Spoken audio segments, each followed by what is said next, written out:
ನಾನು ನೋಡ್ಕೊಂಡು ಬರ್ತಾ ಇದ್ದೀವಿ. ವಿಧಾನಸಭೆಯಲ್ಲೂ ಕೂಡ ಭಾಷಣ ಮಾಡಿತು. ಇಲ್ಲಿ ಇಡೀ ನಮ್ಮ ಉತ್ತರ ಕರ್ನಾಟಕ, ಈಶಾನ್ಯ ವಲಯ ಮತ್ತು ಈ ಭಾಗ ಒಟ್ಟಿಗೆ ಸೇರಿದೆ 14 ಜಿಲ್ಲೆಗಳು.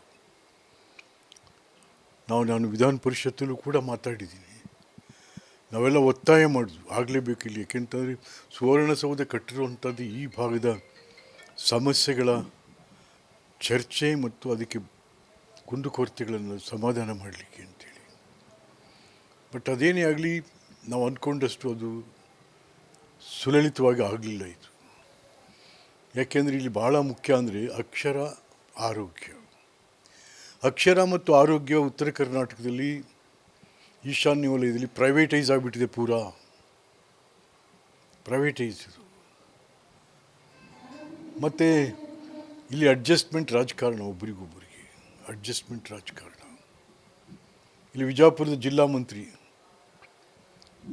ನೀವು ಕಾಂಗ್ರೆಸ್ಸಿನ ತತ್ವವೂ ಇಲ್ಲ, ಸಿದ್ಧಾಂತವೂ ಇಲ್ಲ ನಿಮಗೆ. ನೀವು ಯಾರನ್ನು ಬೇಕಾದ್ರೂ ಸೋಲಿಸ್ತೀವಿ. ನೀವು ಸೋಲಿಸೋದೇ ನಿಮ್ಗೆ ಓಟ್ ಕೊಡುವಂಥ ಜನನ. ನೀವು ಯಾರಿಂದ ಗೆದ್ದಿದ್ದೀರ? ನೀವು ಯಾವ ಸಮುದಾಯಗಳಿಂದ ಗೆದ್ದಿದ್ದೀರ ಇವತ್ತಿನ ದಿವಸ? ಬಟ್ ನೀವು ಸಹಾಯ ಮಾಡೋದು ಯಾರಿಗೆ ನೀವು?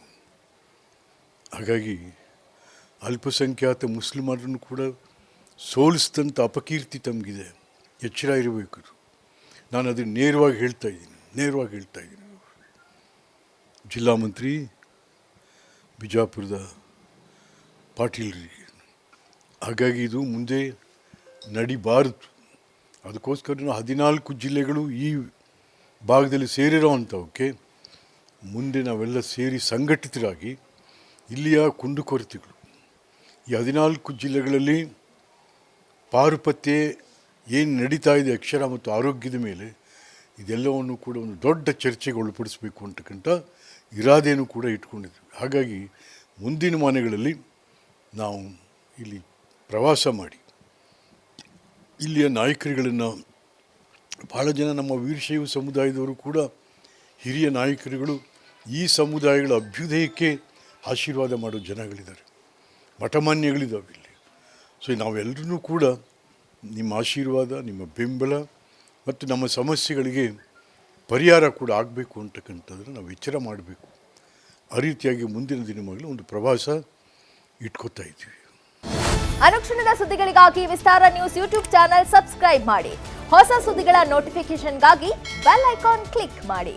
ಲೇಟೆಸ್ಟ್ ಅಪ್ಡೇಟ್ಸ್ಗಾಗಿ www.vistaranews.com ವೆಬ್ಸೈಟ್ಗೆ ವಿಸಿಟ್ ಮಾಡಿ. ಅಂಗೈಯಲ್ಲೇ ಜಗತ್ತಿನ ಸುದ್ದಿ ತಿಳಿಯಲು ವಿಸ್ತಾರ ನ್ಯೂಸ್ ಕನ್ನಡ ಆಪ್ ಡೌನ್ಲೋಡ್ ಮಾಡಿ.